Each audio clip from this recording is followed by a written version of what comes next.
শিৱসাগৰত ঐতিহাসিক ৰংঘৰৰ বাকৰিত চেৰা বিহু উদযাপন।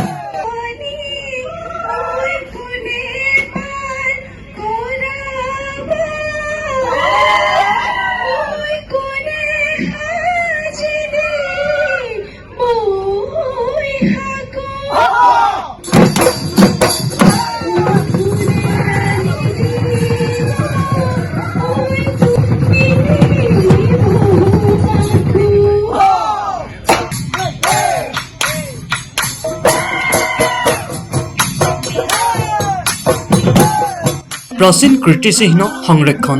শিৱসাগৰ জিলা সমিতিৰ উদ্যোগত উদযাপন কৰা হয় চেৰা বিহু।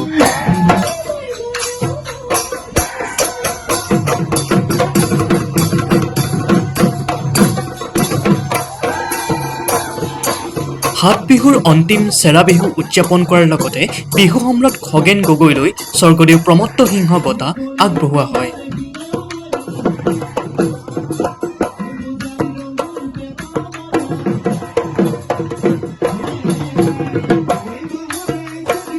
শিৱসাগৰ জিলাতে জন্ম হোৱা সন্তান হিচাপে যিটো আমি পঢ়াত শিৱসাগৰ জিলা তিনিটা মহকুমা গোলাঘাট যোৰহাট মহকুমা লৈ শিৱসাগৰ জিলা আৰু আমি আছিলোঁ শিৱসাগৰ মহকুমাৰ চৰাইদেউ মানুহ সোণাৰী লংপতীয়া গাঁও। মোৰ যদিও এতিয়া মই 40 বছৰ গুৱাহাটীয়া, এতিয়া মোৰ ঘৰ গুৱাহাটী কাহিলীপাৰাতে হ'ল, যিহেতু মই তাতেই অসমৰ সাংস্কৃতিক বিভাগৰ এজন চাকৰিয়াল হৈ মই 19 চনত অৱসৰ গ্ৰহণ কৰি আমি এতিয়া তাতেই জীয়াই আছোঁ। তথাপিতো মই সেই সাংস্কৃতিক বিভাগত চাকৰি কৰা বুলিয়ে নহয়, বিভিন্ন সময়ত বিভিন্নজনৰ সহায় কিবা সাংস্কৃতিক সঞ্চালকালয়ত চাকৰি কৰাৰ বাবে মোৰ এটা সুবিধা হৈছিলে, মই পৃথিৱীৰ ভাৰতৰ বিভিন্ন প্ৰান্তত আমাৰ যি লোকসংগীত, বিহু, টোকাৰী গীত, এইবিলাক মই প্ৰসাৰ কৰিবলৈ এটা সুবিধা পাইছিলোঁ।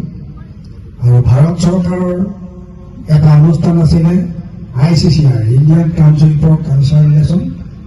তেওঁলোকৰ এটা পৰীক্ষাত মই উত্তীৰ্ণ হৈ মই পৃথিৱীৰ কমেও 20খন কাণ্ট্ৰিত, লণ্ডন, ছুইজাৰলেণ্ড, ফ্ৰান্স, জাপান, মৰিচাছকে আদি কৰি আমাৰ ওচৰখিনি বাদেই দিছোঁ, যিখিনি আমাৰ ভূটান, বাংলাদেশ, গতিকে মই কমেও শিৱসাগৰৰ খুব ভিতৰুৱা এটা গাঁৱৰ ল'ৰা হৈও এই বিহু টোকাৰী গীতক লৈ মই ভাৰতবৰ্ষৰ বাদ দি ভাৰতবৰ্ষৰ সকলো ঠাইলৈকে মই অনুষ্ঠান কৰিছোঁ। তাৰোপৰি ক'লোঁ মই পৃথিৱীৰ 20খনমান দেশতো মই আমাৰ অসমীয়া লোকসংগীত, যি টোকাৰী বিহু, এইবিলাক প্ৰচাৰ কৰিবলৈ যাবলৈ সুবিধা পাইছিলোঁ। সেইখিনি আছিলে ৰাইজৰ মৰম।